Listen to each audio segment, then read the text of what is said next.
Webale ino. Kodi eyo. Muliyo. Tusabe. Baba Musengwa tukwebaza olwa congregation. Olwalero baja kwogera Lusoga. Aye nkubanga iwe Katonda w'enimiro nazona. Katwikirize okwogera kuno tutakutolamu ekyomugano. Kibumba agungumale ow'omwikande. Amina. Mukama feebaziwe mutuule. Nebaza ow'Oluganda. Oyo omwise Antisipe. Nze muyita muko omukulu. Muko omukulu atagaba nkoko. Amina. Mukulu Paul. Sanyusa okulaba. Brother Gondson.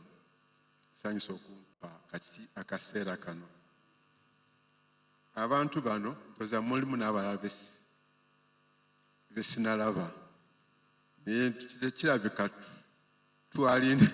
twali Samuel awamu. Nga tulya ku mugaati gumu, nga twonka ebbeere limu. Naye nga bwe kiri season ya family, twebaza. Kubanga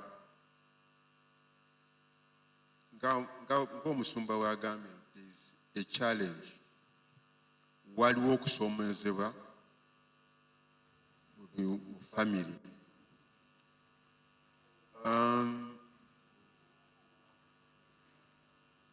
Era waliwo olutalo olw'omwoyo olugenda mu maaso. Era nga ate ekyo tekyewuunyisa nnyo lwakubanga waliwo kingdom oba obwakabaka bwa mirundi ebiri. Obwa Katonda n'obwekizikiza. Era omuntu yatondebwa kuba mufuzi. Era Bayibuli egamba nti ekintu kye tuyita dominion mu Hebrew bakita amlaka. Amlaka ate kijja mu ng'Oluswayiri authority. Era omuntu Mukama we yatonda omuntu yamutonda kufuga mu mwoyo gwe. Era ekireetawo challenge ye Adamu kugwa. Gwagwa omwoyo oyo Mukama gwe yamuteekamu afuge. Kubanga yali amuwadde ebintu ebibiri. Yamuwa bode obusatu. Bode, emmeeme n'omwoyo.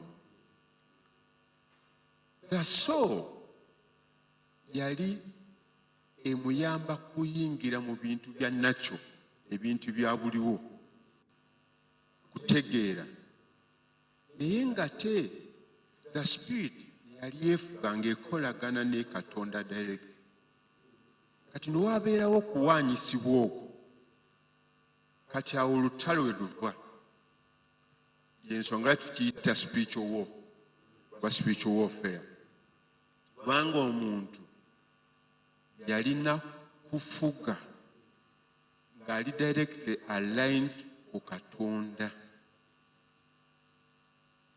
Era bwe weetegereza, bw'osoma Ephesians chapter 2 olunyiri olusooka,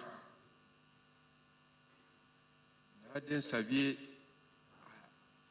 asoma mu lufuutefuute aluze mu Luganda oba Olusoga.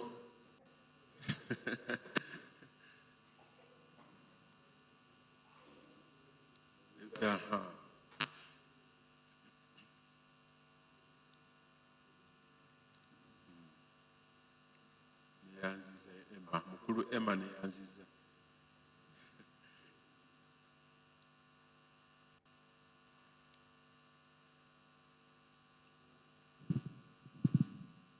Ephesians Ephesians chapter 2 from verse 1 to 3.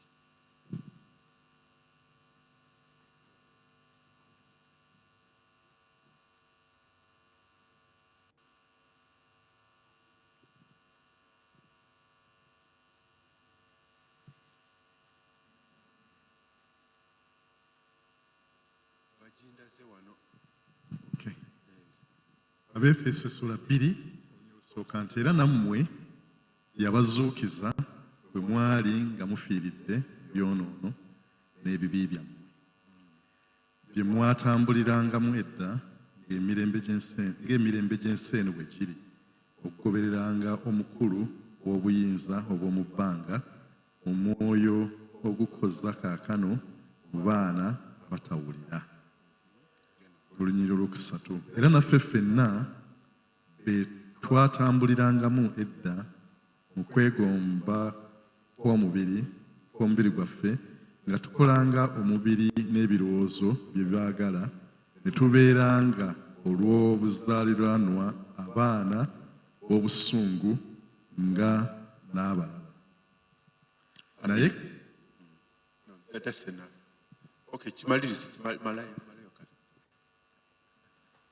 nti naye Katonda kubanga ye mugagga ow'ekisa olw'okwagala kwe okungi kwe yatwagala ffe, era ffe bwe twali nga tufiiridde mu byonoono byaffe yatufuula abalamu awamu ne Kristo.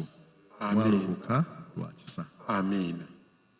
Twebaze olw'ekisa kya Mukama kubanga twali tutambulira mu kkubo. Wetegereza agamba nti oyo afugira mu bbanga si wa wano ku nsi naye afugira wa, so ate alinawo course, alinawo embala, alinawo system gy'afugiramu, naye ng'esisitimu eyo ekigiwa amaanyi birowoozo oba magezi na mubiri. Kwegamba awadde atandikira wafugira ensi, afugira abantu, naye kubanga Mukama mulungi yatununula n'atuggyayo, era kubanga ye kitaffe. Ekigambo father oba kitaffe, yes, abamu kikiraba mu buntu mu mubiri, naye kitegeeza ensibuko oba source mwe tuva. Amiina, mwe tuva. So no Bible etugamba nti okuva ng'ensi n'ensi nga tenatondebwa abadde Katonda waffe, era mwe tubadde tubeerera, mwe badde tuva. Zabbuli 9 olunyiri olusooka bwe tugamba. Kati okuva lwe twagwa taata waffe Adamu eyasooka lwe yagwa, omuntu bw'ava mu lubuto lwa nnyina, kubanga maama we yafa, yasooka okugwa Eva.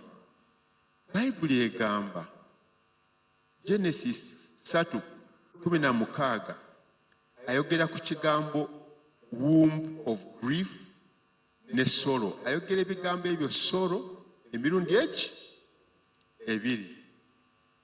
Oba bakandageko awo, njagala tutegeere kiki spiritual fire wekitandikira. Genesis 3:16.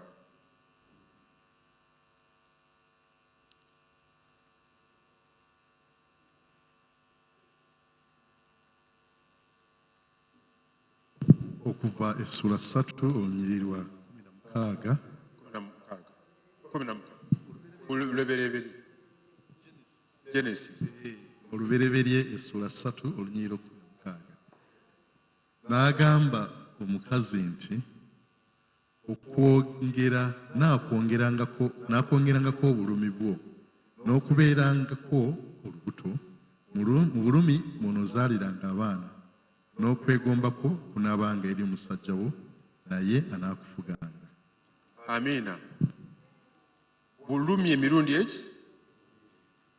Bayibuli etugamba mu Zabuli 16, I'm laying a foundation, jaga mungumikiriza. Zabuli 16, olunyiriri lwokusatu, agamba, olwokuna, agamba nti, abo abakwata ku Katonda omulala, bakwata ku solo, oba, waliwo ani ampeereza ebifundi ali eri yanguya Zabuli 16 olunyiriri lwokuna. Zabuli 16 olunyiriri lwokuna nti okunakuwala kwabwe kunaayongerwangako abo abawaanyisa Mukama olwa Katonda omulala. Essaddaaka zaabwe ez'okunywa ez'omusaayi siiziwengayo, so siitwalenga mannya gaabwe mu mimwa gyange. Buli lw'ova ku Katonda oyingira, kati ngenda kwogera nnyo ku bamaama, oyingira oleeta ebintu biri, soro n'obulumi ne grief. Amina.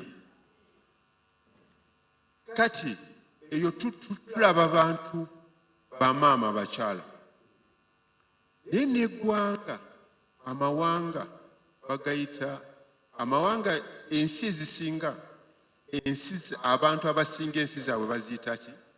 Motherland. Kujjako Germany eyo kandoza gye nawulirako egiyita Fatherland. Yes.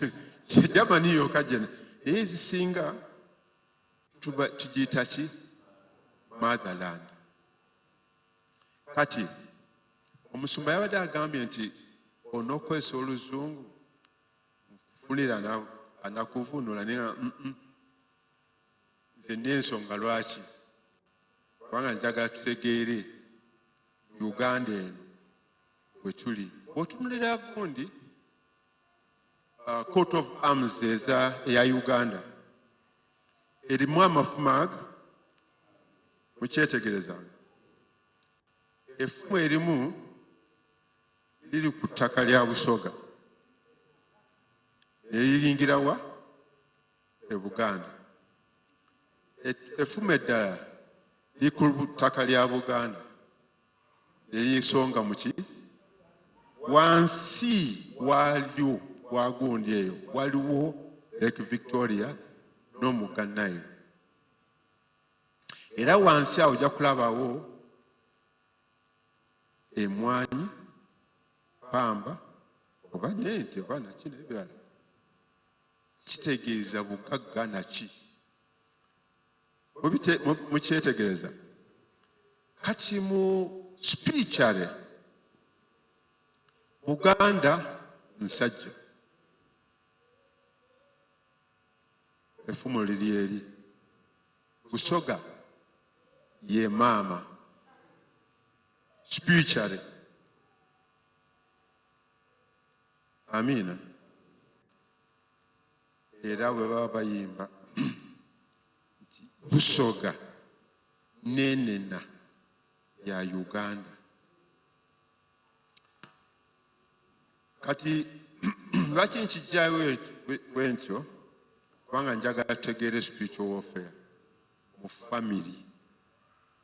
Kubanga waliwo family mu bantu, n'amawanga nago gali mu family. Bayibuli egamba Abefeso 2 olunyiriri 12 agamba nti twali baana mawanga nga tetuli mu commonwealth yaki ya Israeli. Wano abaatukaano baali batuyingiza mu British Commonwealth.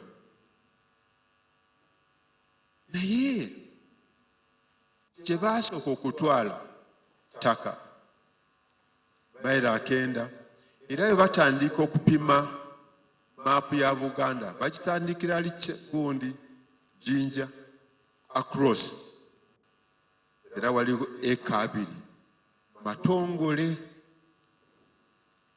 n'abatandikira Kyaggwe. Nze we nakulira Ejjinja, bw'ova ku Busoga Road n'odda ku Kyaggwe. Kyaggwe n'ekwana ki? Lake Victoria. Naye bw'oba ova e Buganda osooka kola ki? Bagiyita luguudo ki lwerabidde? N'olyoka okola ki? N'odda e Busoga. Kitegeeza nti waliwo layout planning y'amaanyi nnyo. So bw'otegeera bino tujja kutegeera olutalo lwe tulwana mu Uganda muno. Era Mukama bw'osoma Zabbuli 144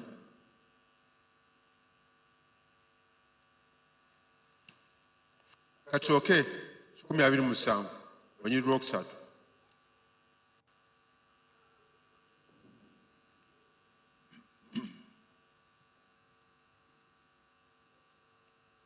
Zabbuli 127 olunyiriri lwakusatu. Paka lwakuna. Laba abaana bwe busika bwa Mukama, n'ebibala eby'olubuto ye mpeera ye. Ng'obusaale bwe buli mu mukono gw'omuzira, abaana ab'omuvubuka bwe bali bwe batyo. Okay.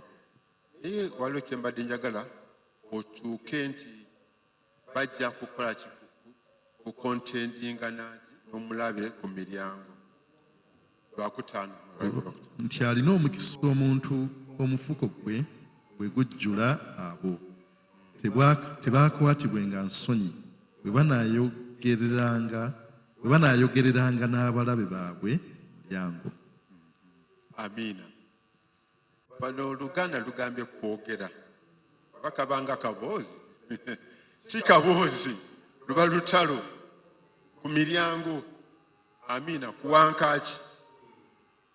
Oli omulabe gambye nti abafuga amawanga si baawano tebatuula kuno. Agambye oyo prince of the power of the air ye Setaani. Tatuula ku ttaka kuno, talinaawo kifo. Tewaliwo nti ensi nti ye naye yajja mwakifuba. Nze waffe Busoga tewali kyalo ekitaliiko musambwa.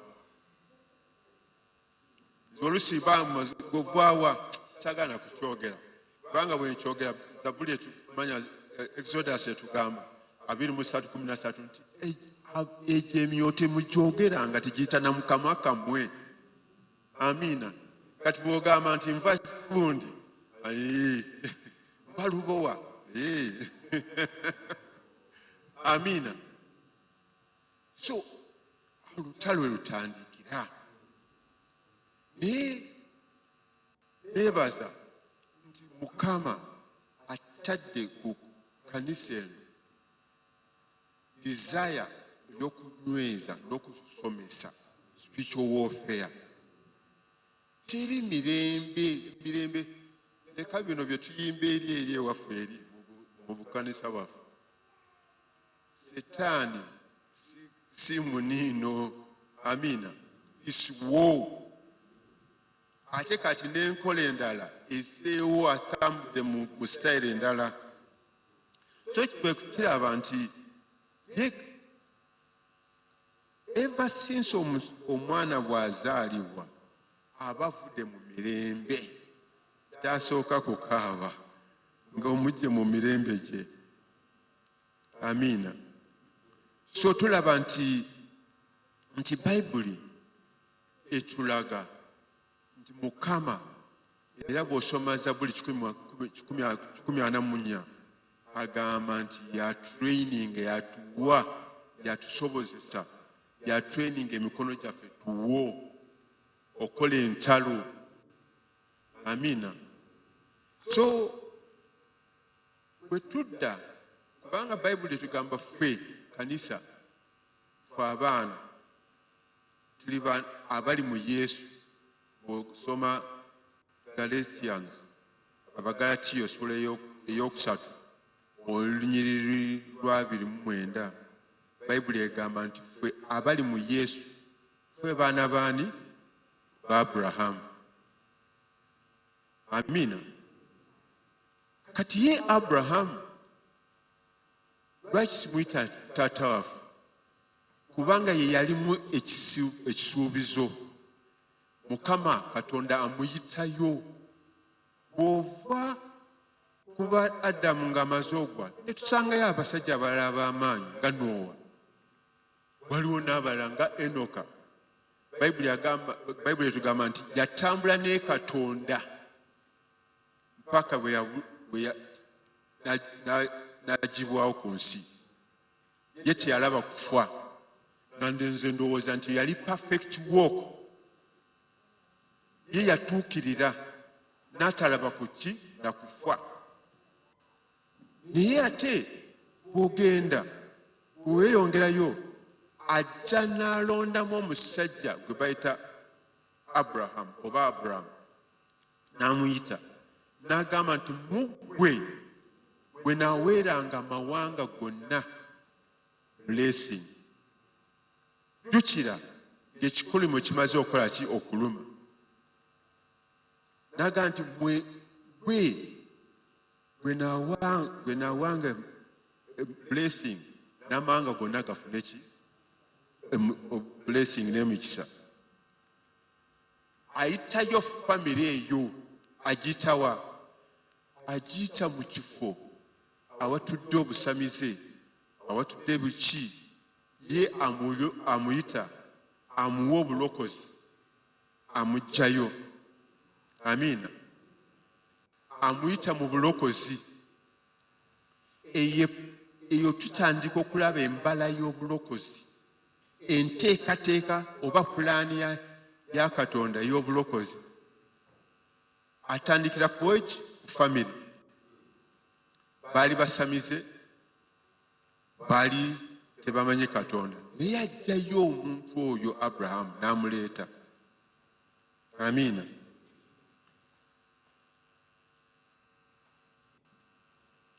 Kati Aburahamu oyo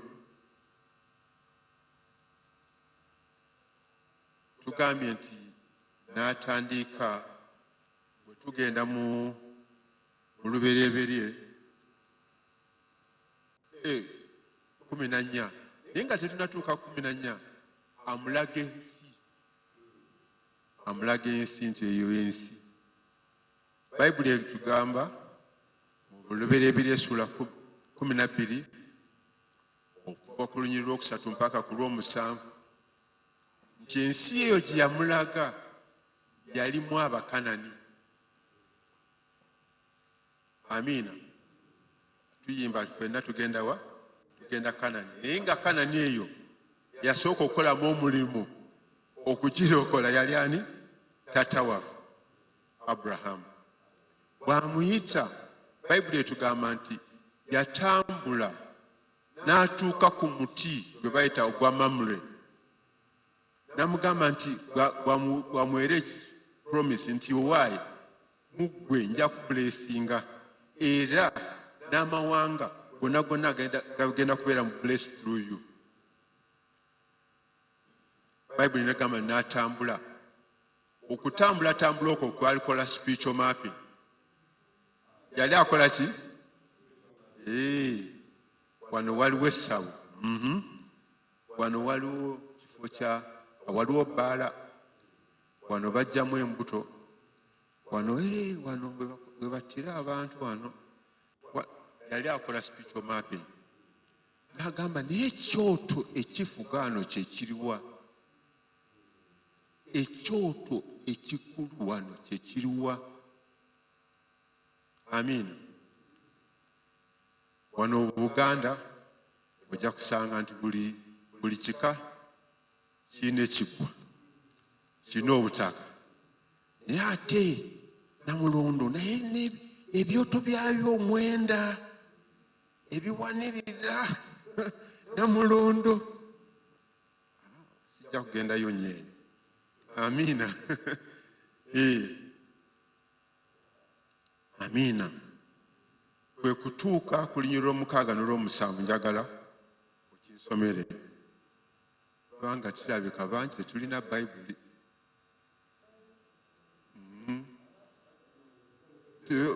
nange oba musumba nze nkoze mistake nange yange kimpeereze wano bategeere nti nange nina eyange nze ndaba nzi bannange kale katuzisome okay ziriwo naye katuzisome katuzisome kale Genesis 12 olunyiriri lw'omukaaga n'omusanvu Ssuula 12 olunyiriri lw'omukaaga. Ibulaamu n'ayita mu nsi n'atuuka mu kifo kya Sekemu awaali omuvule gwa Moole, era Omukanani yali mu nsi mu biro ebyo.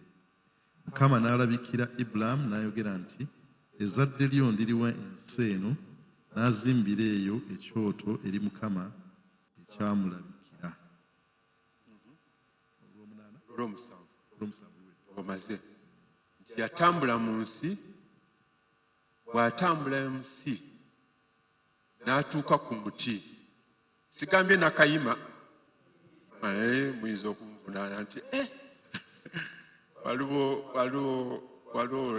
waliwo sitole emu nga bazimba olwo oluguudo lw'empiki nga waliwo omuti nga bagwagala miliyoni ebi anti waliwo amaanyi agaaliwo ekika sijja kukyogera kati Yunra negamba nti katubawe ensanvu nagaana ne bagenda mu kooti. Omusango gwali gukyali mu kooti gusibye nagamba naye mmwe kiki mujje tudiiringe na kino ekintu. Ne tugenda abantu nawulira saagenda sijja gamba okay twagenda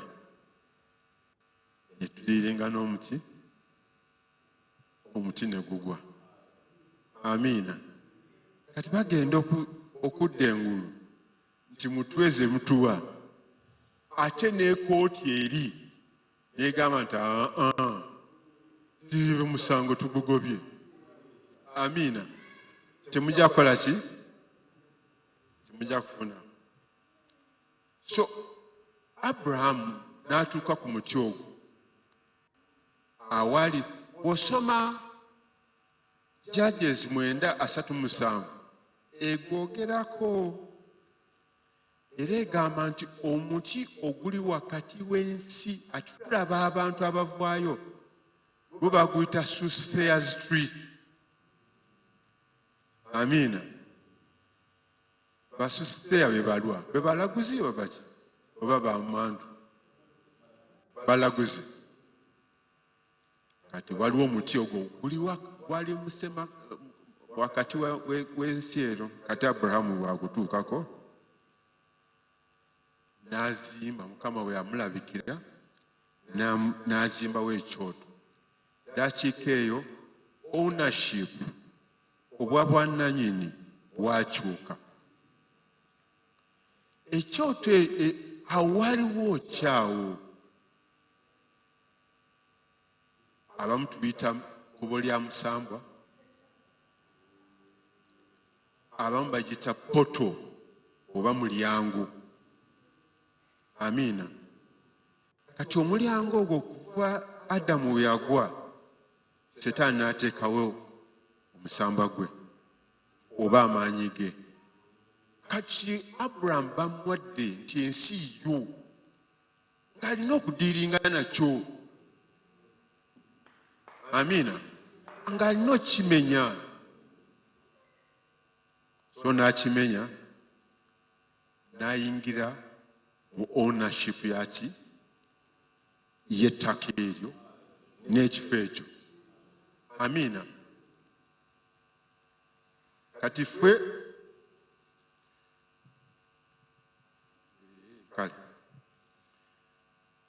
oluusi tugula buguzi ploti biki etakufa ku birala. kati kyawa Abrahamu omusomo kubanga olwo ndowooza bannanyi kyoto naga nti waliwo saabu basooka ne baleeta confusion. Mutabanyiwe Lot n'atabuka naga nti si kutabuka nti oba balino yaga nange nkuze nange kansajja wale. N'addayo mu Sodomu, n'addayo mu nsi. Yaddayo wa? Mu nsi. Baddayo mu nsi. Banno lwabeerawo kabaka boogera ku bakabaka obwakabaka ba mirundi 9 awo. Chedorlaomer musula lubereberye sula 14. Brother Emandozo ojja kukolerako awo. Lwabeerawo bakabaka 5 mulimu Sodomu, Goyimu bonna nga Chedorlaomer abafuze mu Luganda banamuyita batya? Bamanyi Chedorlaomer Lusoga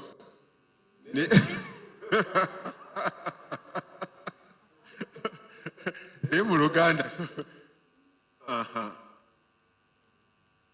gundi njagala kugenda ali mu gundi 14 lubereberye 14 olunyiri olusooka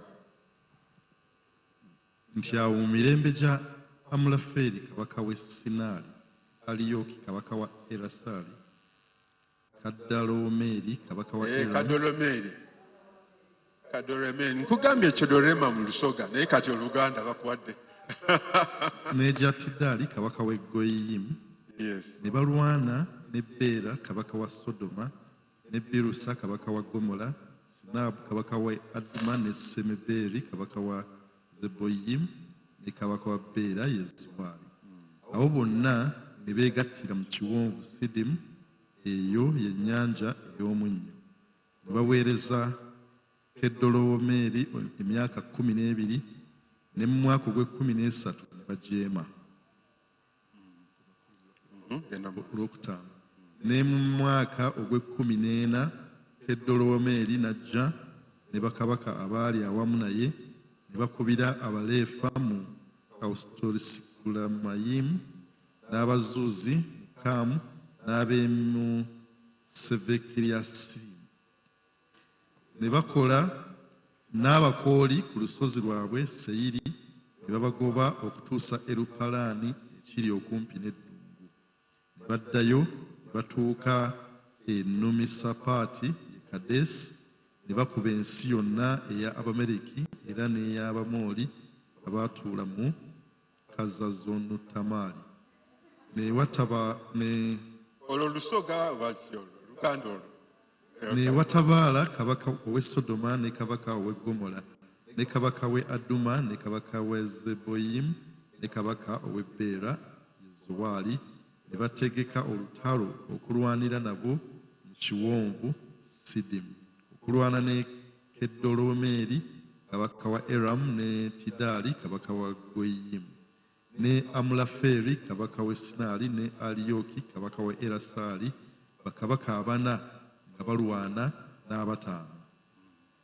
Era ekiwonvu Sidimu kyali kijjudde obunnya obw'ebitosi, ne bakabaka w'e Sodoma ne Gomora ne badduka ne bagwa omwo, n'abo abaasigalawo ne baddukira ku lusozi. Ne banyaga ebintu byonna eby'omu Sodoma ne Gomora n'ebyokulya byabwe byonna ne beegendera. Loti yagenderamu. Kakati nga webale nnyo mukulembeze. Kakati awo Abrahamu bamaze okulumba kubanga waliwo enfuga mbi. Yali akozesa ki? Eyo esayini ya nfuga mbi, sisitimu enfuga embi. Yali erumiza bali obugigi myaka 12. Figa ey'emyaka 12 kitegeeza gavumenti. Namba 12 kitegeeza gavumenti.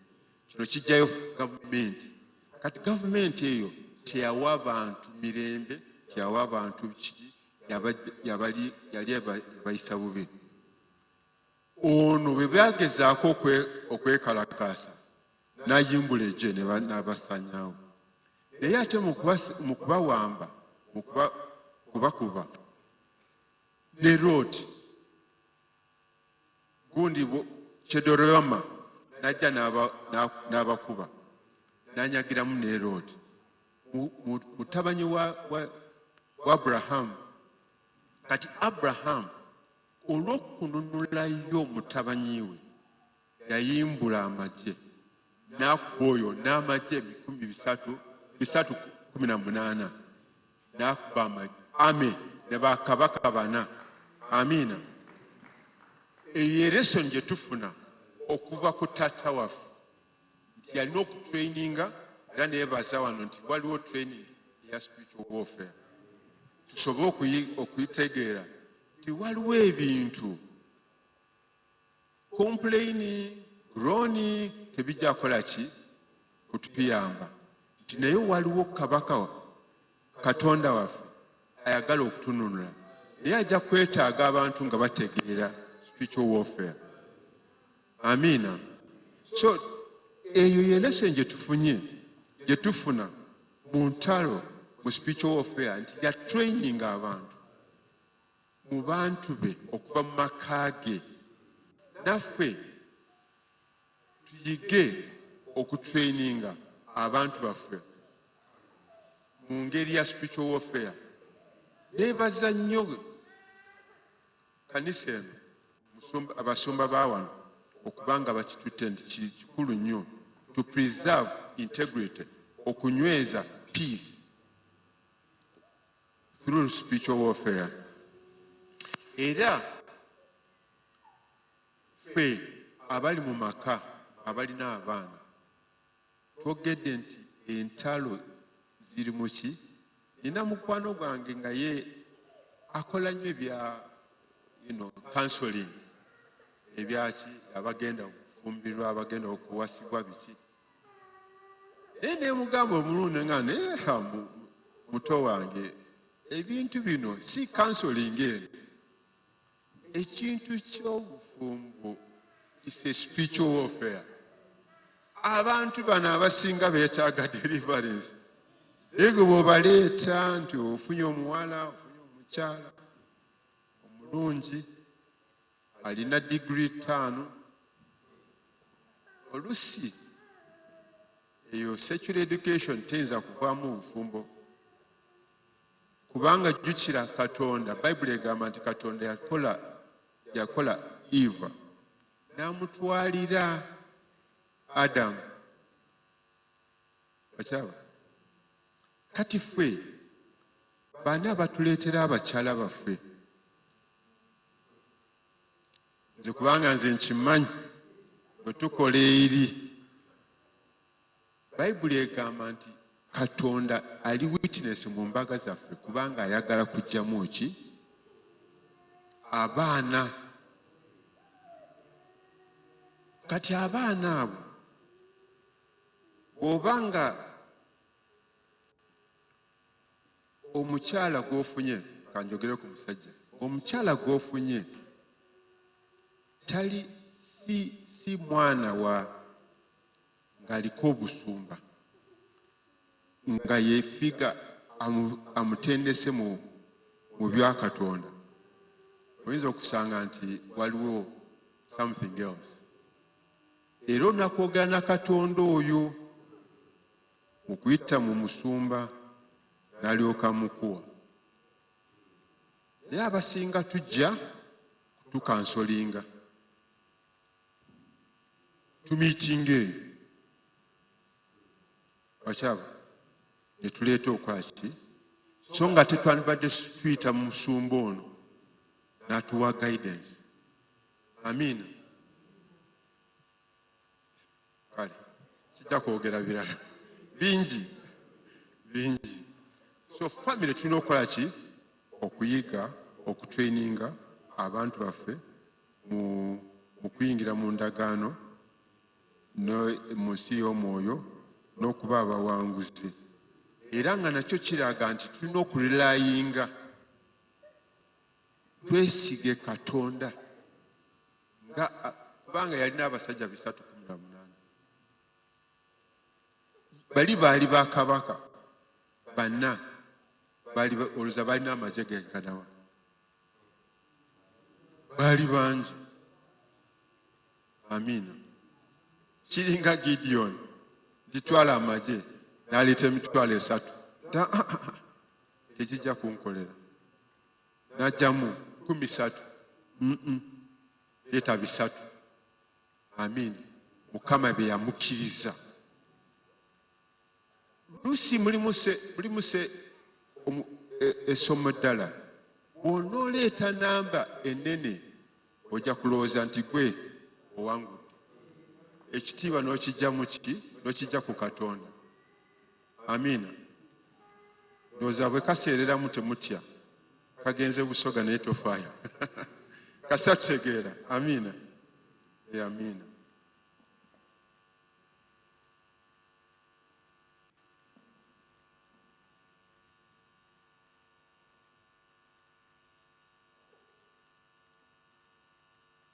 So obumpimpi okuva ku lesson njogedde ku lesson oba essomo lyetuyizeemu wano nga God is fortress eno saayogerako na musumba ono nti naye lwaki wagiyita God is fortress ministry? Situlangako naye nemubuuza naye kyava ku ki okugiyita fortress? God is fortress. Naye okusinziira byemulabyemu ne badeni ye ku kintu bya famire ne badeni ye ey'okusaba kyali kya Mukama. Kyali kya Mukama.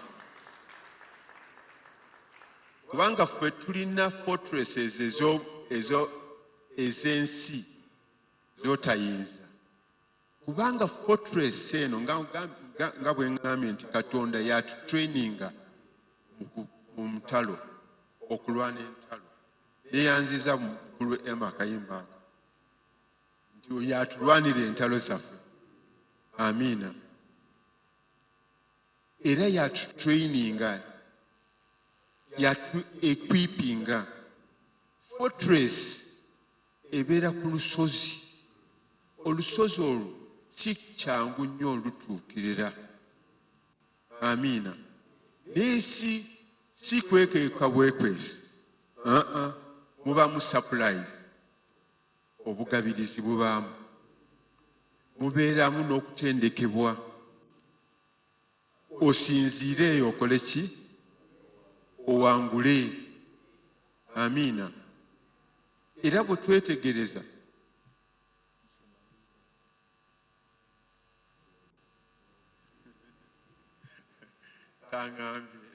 agambye weewo. So Amiina. So eventually katukkirize nti naffe bwe tunaanyiikira nnyo tujja kukola ki? Tujja kufuna tusuubulwe era tuwangule. Amiina.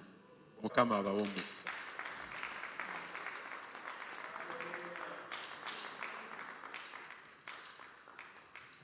Mukama yeebazibwe.